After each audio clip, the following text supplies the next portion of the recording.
Բարև ձեզ։ Արևմտյան Հայաստանի հեռուստաընկերության հերթական լուրերն են։ Արցախի հարցի իրավական լուծումը անխուսափելի է, Արմենակ Աբրահամյան։ Արևմտյան Հայաստանի կառավարությունը կշարունակի պաշտպանել Արցախեն տեղահանված հայերու իրավունքները։ Հայերու ցեղասպանության լուսաբանման համար թուրք լրագրողը կենթարկվի պատասխանատվության։ Ադրբեջանը կոչնչացնե բռնակրաված Արցախի հերթական եկեղեցին, Հովիկ Ավանեսով։ Ինչպիսի հակոս կգրեին հին հայերը Քրիստոսի առաջ երկրորդ դարուն եւ հետո։ ԵԱԳ Մինսկի խումբի լուծարումը սխալ է եւ լուրջ հետևանքներ կհառաջացնի։ 1915-ի քաղաքնի հերակիրը, ինչ ճակատագիր կսպասեր հայ երեխաներուն։ Մարիամ Շահինյան, Արևմտյան Հայաստանի առաջին գին լուսանկարիչը։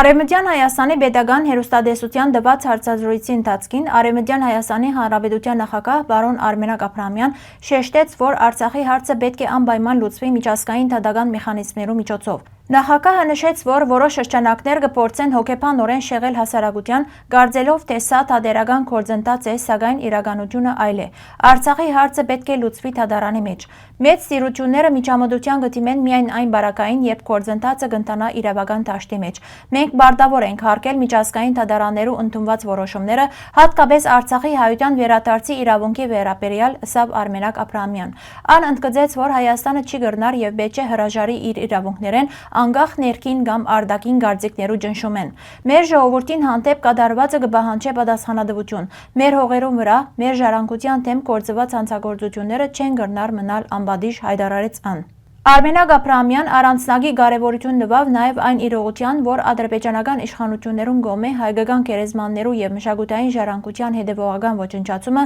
պետք է դառնա իրավական գործընթացներու առանցքային հիմք։ Պետք է գիտակցենք, որ այս պայքարը ոչ միայն քաղաքական, այլ նաև իրավական է։ Եթե իրավական դաշտը բաց ցկենք, ուժային լուծումները միայն պիտի վնասեն մեզ։ Մենք ունենք մեր ժառանգությունը պաշտպանելու եւ վերականգնելու լիարժեք իրավունք, շեշտեց ան։ Եզրափակելով իր խոսքը նախագահը ընդգծեց, որ այսօր ավելի քան երբևէ անհրաժեշտ է ազգային համախմբում, դատական գործընթացներու հետևողական առաջ մղում եւ միջազգային պատասխանատվության մեխանիզմներու ուժեղացում։ Մեր ուժը մեր միասնությունն է, մեր իրավական ճշմարտությունը եւ մեր պայքարի արդար հիմքը, եզրափակեց Արմենակ Աբրահամյան։ Արևմտյան Հայաստանի կառավարությունը կշարունակի հետևողական կերպով պաշտպանել Արցախեն տեղահանված բնիկ հայերու հիմնարար իրավունքները միջազգային հարթակներու վրա։ Կառավարության իրավաբանական ստորաբաժանումները կգազմավորեն եւ կներկայացնեն անհրաժեշտ ամբողջ փաստաթուղթերը մարդու իրավունքներու եվրոպական դատարան, պահանջելով արդար դատականություն եւ գործված խախտումներու իրավական համապարփակ գնահատում։ Աշխատանքները շարունակական են, իսկ նորակույն տվյալներն ու դեղեկատվությունները հասանելի են Արևմտյան Հայաստանի կառավարության պաշտոնական կայքէջին վրա հանրության պատշաճ, ճշգրիտ եւ ամբողջական իրազեկման նպատակով։ Բիանետ թերթի խմբագիր եւ լրագրող Տուղճե Ելմազի դեմ քրեական գործ հարուցված է հայ երիտասարդության պատմությունները Թուրքիո մեջ 109 տարվան սուկ խորագրով հարցազրույցը հրապարակելու պատճառով։ Գնահատվի, որ հրապարակումը կներառեր Թուրքիո մեջ ապրող հայ երիտասարդներու հետ կատարված հարցազրույցներ։ Դատական նիստը նախապես նշանակված էր դեկտեմբեր 2-ին, սակայն հետաձգված է մինչև 2026 թվականի ապրիլ 21-ը։ Ստամբուլի դատախազությունը խմբագիրին դեմ մեղադրանք բարձրացուցած է զինք մեղադրելով թուրքական ազգը Թուրքիո Հանրապետությունը պետական մարմիններն ու հաստատությունները վիրավորելու մեջ։ Սակայն դատախազությունը նշած է, որ գործը հիմնված է արմատական ազգայնականի կողմէ ներկայացված փողոքի հիման վրա հայերու ցեղասպանության նյութին անդրադառնալու համար։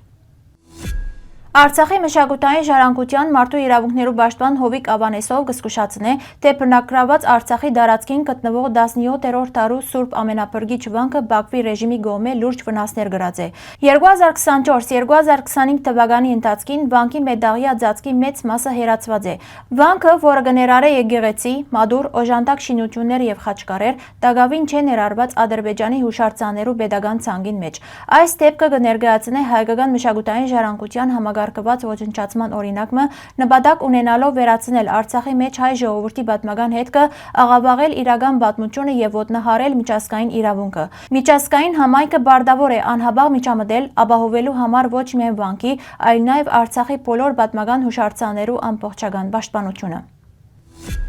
Հին հայկական հագուստին մասին մեր պատկերացումներ գծևավորվին հռոմեական եւ արտաշեսյան շրջանի դրամներեն, կոմակենեի արքայական քանդակներեն, ինչպես նաեւ աղի հանքերու մեջ պահպանված հագուստներեն։ Արտաշեսյան տարաշրջանին հայերը գգրեին երկար դունիկաներ, լայն կոդիներ, փրտյա վերարգուներ եւ գոր ծայրով գոշիկներ։ Արքայական պատկերները ցույց կտան նաեւ զարդարուն տիկնոցներու եւ գլխարկներու գոյության մասին։ Կոմակենեի քանդակներուն մեջ ներկայացված են ազատ, լայնատև երկրաչափական նախշերով զարդարված արքայական հագուստներ։ Աղի հանքերու հայտնագործություններ։ Պահպանված հագուստները փուրթե, հաստ եւ բնական երանգներով եւ լիովին հարմար են հայկական կլիմայական պայմաններուն։ Այս բոլոր կդածոները կհաստատեն, որ հին հայերու հագուստը միաժամանակ գործնական, թիմացկուն եւ գեղեցիկ ձևավորմամբ եղած է։ 2025 թվականի դեկտեմբեր 1-ին ՀՀԳ Մինսկի խումբի լուծարումը ծանր հարված հասցուց Արցախի խաղաղ ղեկավարման գործընթացին։ Վերացավ միջազգային իրավազոր եւ միջնորդական հարթակը։ Սա գորինականացնե ուժի գիրառմամբ խնդրի լուծումը եւ գանդեսի Արցախի ժողովրդի հիմնարար իրավունքները։ Գլոր սեղանի մասնակիցները կհայտարարեն, որ Արցախի հարցը չի կրնար վերջնականապես լուծված նկատվել։ Ավելի քան 100,000 դեղահանված հայերու վերադարձի իրավունքը, ինչպես նաեւ անոնց կյանքի, սեփականության եւ մշակութային ժառանգության պաշտպանությունը կշարունակեն մնալ խախտված։ Անընդունելի կհամարվի նաեւ Ադրբեջանի կողմէ իրականացված էթնիկ զտման եւ հայկական մշակութային ժառանգության ոչնչացման օրինականացումը։ Հայտարարությունը կնշե, որ Հայաստանի Հանրապետության իշխանություններու միակողմանի զիջումները կհագասեն Հայաստանի Հանրապետության սահմանադրության։ Մասնակցող կողմերը ընդգծեցին, որ Արցախի ժողովուրդը ունի անկախտելի իրավունքներ, որոնք չեն կրնար չեղարկվել որևէ տեսակի որոշմամբ։ Օսմանյան ազգային գրթության նախարարության 1915 թվականի հունիս 26-ի հերակիրը կբացահայտե հայ ժողովրդի դեմ իրականացվող քաղաքականության տակնված բայց կենսական մանրամասները։ Հերակիրը ղրկված էր այն նահանգները, ուր դեղահանությունները դեռ չէին սկսած։ Սա հստակ վկայակոչում է, որ նախարարներու խորհուրդը նախապես մշակած էր ծրագիր հայ երեխաներուն առանձնացնելու, հավաքագրելու եւ անոնց սաբական ուղղորդելու իսլամաթրքական ինքնության ցույլման ճանապարհով։ Փաստաթուղթը կաբացուցե, թե Օսմանյան վարչական իշխանությունները լիովին գիտակցած էին, որ սկսած բռնի դեղահանությունները հազարավոր հայ մանուկներ պիտի ցկեին առանց ընտանիքի եւ ապաստանի։ Ահա թե ինչու իշխանությունները նախորոք ձեռնարկած էին որբանոցներ եւ հատուկ կետրոններ ստեղծելու կայլեր, ոչ թե երեխաները պաշտպանելու, այլ անոնց մշակութային ինքնությունը փոխելու նպատակով։ Այս հերակիրը անգամը եւս կաբացուցե, որ 1915 թվականի համադարած բռնությունները ծրագրված էին նաեւ հայ մանուկներու ճակատագիրը վերահսկելու համար, ինչ որ հայերու ցեղասպանության հիմնարար բաղադրիչներեն մեկն է։